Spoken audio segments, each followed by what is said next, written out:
Hi, this is Cousin Russ. This is Memorial Day weekend, and I thought I would do some research, focused research. And 2 weeks ago, I had a chance to visit two Civil War battlefields with my cousin, dear Myrtle.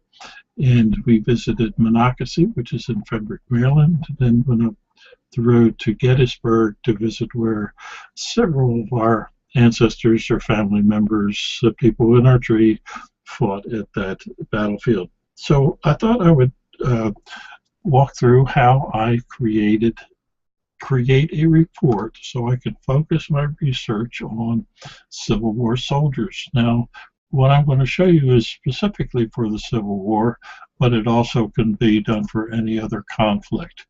So I'm in Family Tree Maker 2014, and similar process will happen on Family Tree Maker for the Mac version 3. So I'm going to create a report. So I'm going to publish workspace. I'm going to select person reports, custom reports, and then create the report. Now I have already named this report custom report for Civil War soldiers, and that's what I want. And so far nobody's in the report, but here's what I'm going to do. I'm going to go to individuals to include, and then I'm going to include everybody. So everybody in my file is now in the report. For the Civil War, I want to filter out all females. So I click on the vital facts, sex equals female. So I should reduce my file about in half, which I will in a moment. So it's taken out all of the females out of the report. And then I did a little research to see if there were some age ranges for people who were involved with the Civil War. And the only real dates that I could come up with was reference that the Confederacy had a draft in 1862 for all men and boys between 18 and 35. So that gave me a range of dates. So I'm going to first filter out anyone who was born before 1818. And I'm going to click alternate facts. And the reason why I chose 1818, it's arbitrary on my part, but it was for someone who was 43 years old, which would be 1818. So that reduced my list a little bit. But let me go to birth again. Anyone who was born after 1847. This would be someone who was 14, so I'm outside of that range, and I missed the alternate facts because I have multiple facts of incomplete data. So that reduced me some more. So that's it. Puts the age range between 14 and 43. Now I want to filter out anyone who died before the conflict, 1861. So I'm going to now reduce anyone who has died in my database before 1861. I got rid of a couple more people.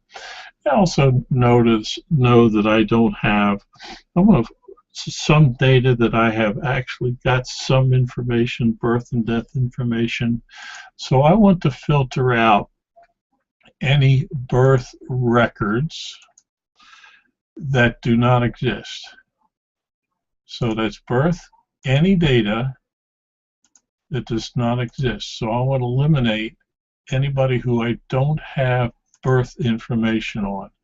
Oh, that really gets me down to a workable fashion. Now, if I were to run this report, I want to see that I'm going to have some list of people where I don't have birth dates. I have birthplaces. There we go. I get a bunch of birthplaces, but no dates. So let me go back to filter out any birth date that is blank. Locations are okay, but I want to get some down to a list of people that I can really do some research for. So now I have reduced that, and I think I missed a click in there, and I'm going to go back and double check it because I can do it. I want to filter out any birth dates that is blank and make sure that I click this. This is the one that I missed, because there we go. Now we're get down. So now I'm down to 185 people in my database that may have been involved with the Civil War. So you see that I don't have a lot of information on this first two, but I have some good information on birth, death, and marriage information, people that I can work with.